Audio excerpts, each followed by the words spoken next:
Physics time. Assalamualaikum semuanya, jumpa lagi sama Aufa. Kita akan ngelanjutin percakapan kita tentang sejarah atom kemarin ya. Jadi kita udah nyampe di Rutherford, kemudian kita mau tahu nih, kira-kira apakah Rutherford bertahan begitu saja atau akankah ada yang baru kayak gitu ya.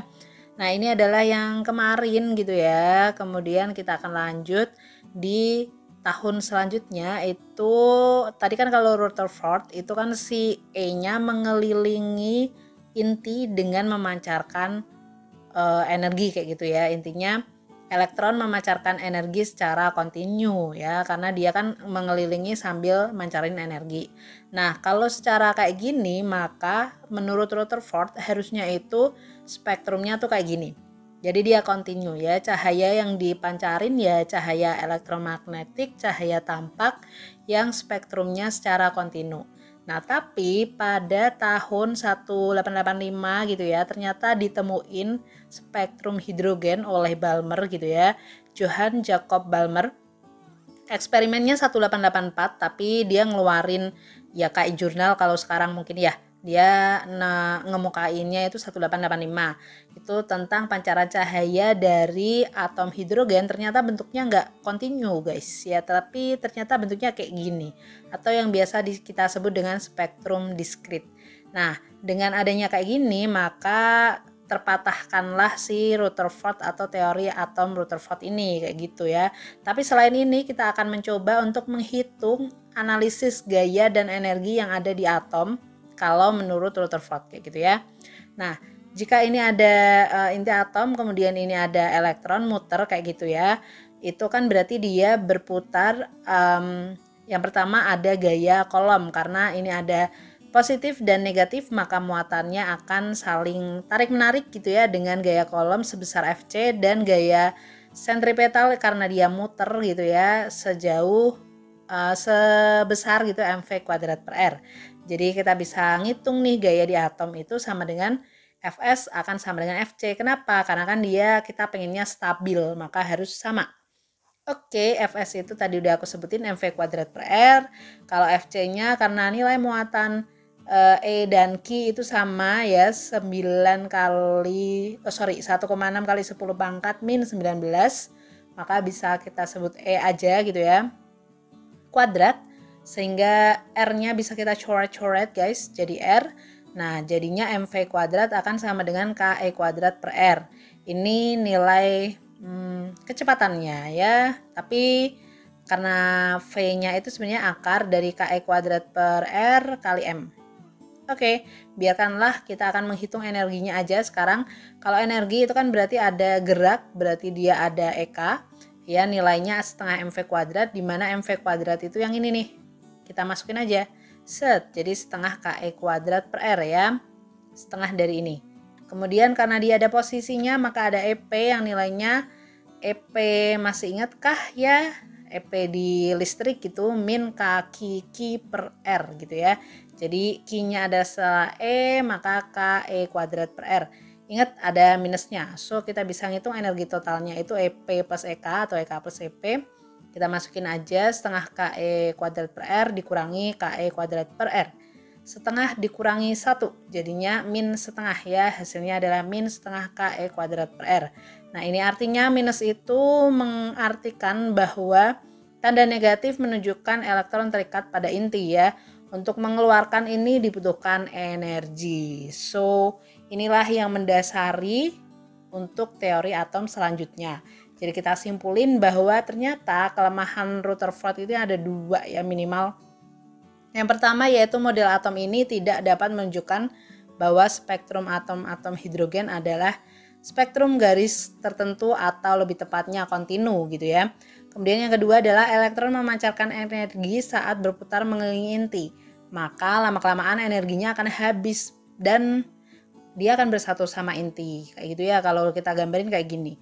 Kalau makin habis kan dia makin menyatu karena ketarik sama gaya kolomnya tadi kan. Tapi padahal bayangin kalau tubuh kita elektronnya makin hilang gitu ya, ya nggak akan stabil gitu ya atomnya. So ini bertentangan sama prinsip kestabilan atau kemantapan atom. Kayak gitu. Jadi ini dua kelemahan dari Rutherford.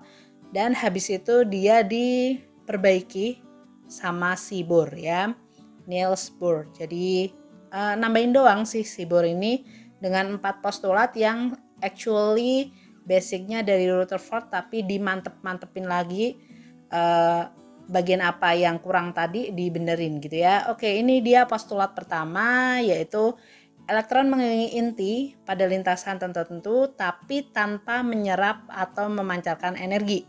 Nah, lintasan ini kita sebut dengan lintasan stasioner, di mana momentum angular elektron pada lintasan ini itu sebesar ini ya, MVR sama dengan NH per 2pi. Oke, kayak gitu ya. Nah, ini keterangannya. Nanti ini bisa dibahas lebih lanjut di fisika kuantum kayak gitu ya. Oke, kita lanjut ke yang kedua. Kemudian ada atom terdiri dari inti dan dikelilingi oleh elektron. Ini sama kayak Rutherford, dan elektron mengelilingi inti atom, sama ya. Lintasan elektron menunjukkan tingkat energi elektron. Oke, jadi di lintasan-lintasan itu masih nunjukin tingkat energi yang nilainya setara dengan min 13,6 elektron volt per N kuadrat ya, dimana N itu nilai kulitnya. Kalau KLMN gitu ya, 1, 2, 3, 4 dan seterusnya kayak gitu. Ya ini ya, oke. Ingat N itu bilangan kuantum utama. Nah, nomor 3 itu jika elektron pindah lintasan, barulah dia memancarkan atau menyerap energi. Kalau dia lebih tinggi, misalkan dari 1 ke 2, maka dia menyerap energi. Tapi kalau dia jatuh ya, atau dari ke tingkat yang lebih rendah, misalkan dari 2 ke 1, dia akan mancarin energi. Nah, ini yang tadi nggak diterangin sama Rutherford gitu ya. Nilainya berapa gitu ya, nilainya ini HF, atau kadang-kadang ada yang nyebut HNU juga, dalam bentuk kayak V gitu. Oke, it's okay lah ya, dimana F itu adalah frekuensi elektron pada kulit N.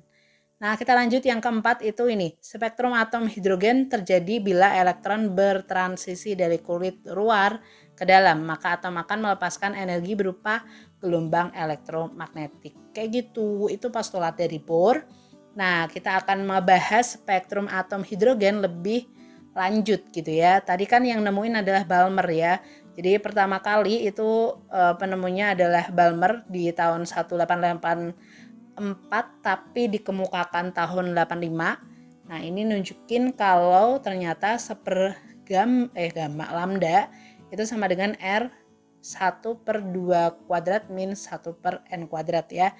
2 sama N ini adalah bilangan kulit pertama ya, bilangan kuantum, bilangan kuantum utama atau kulit ya, salah ngomongnya.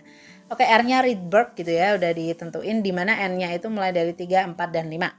Nah, ini dia nemuin untuk deret cahaya. Nah, tahun selanjutnya itu tahun 1905, Lyman itu menunjukkan, ini mungkin bacanya apa ya, Lyman mungkin ya, deret UV itu ternyata nilainya R tapi di sini 1 ya, dimana nanti N-nya mulai dari 2, 3, 4 dan seterusnya.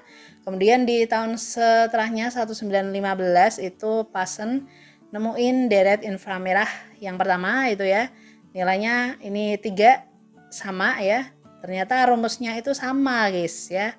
Masih ada lagi brackets di tahun 22 ya, inframerah yang ranah kedua gitu ya. Dia untuk ini 4 ya, N-nya atasnya lagi, dan yang terakhir ini Funfan atau gimana ya bacanya ya. Ya itulah pokoknya deret yang ketiga di tahun 23 itu sama ya, ternyata ini 5. Nah, dari rumusan ini ternyata ada kesamaan walaupun mereka di negara yang beda, kemudian eksperimennya nggak barengan, atau mereka melanjutkan eksperimen dari penemuan-penemuan sebelumnya, ternyata sama gitu ya hasilnya, walaupun dengan deret yang berbeda kayak gitu ya. Jadi nunjukin sama nih angkanya. Nah, akhirnya disimpulin nih, kita bisa nyimpulin bahwa nilai 1 lambda itu akan sama dengan R per bilangan kuantum yang pertama, habis itu loncat kemana kayak gitu ya. Nah, ini keterangannya. Jadi dari mana ke mana gitu ya, itu gambarannya. Atau kalau mau digambarin kayak gini nih. Jadi ini si Balmer dari mana ke mana gitu ya. Misalkan dari 6 ke 3 atau 3 ke 2 kayak gitu ya. Ini si deretnya, dan inilah untuk panjang gelombang si Lyman-Balmer Paschen bracket sama Fun atau gimana ya, pokoknya itu. Oke. Nah ini biasanya dipakai nih si rumusan kayak gini. Kita akan lanjut ya, kelemahan model atom bor. Jadi ternyata yang tadi udah ditemuin sama bor yang hampir sempurna tadi itu ternyata masih ada lemah-lemahnya guys ya. Kelemahannya apa?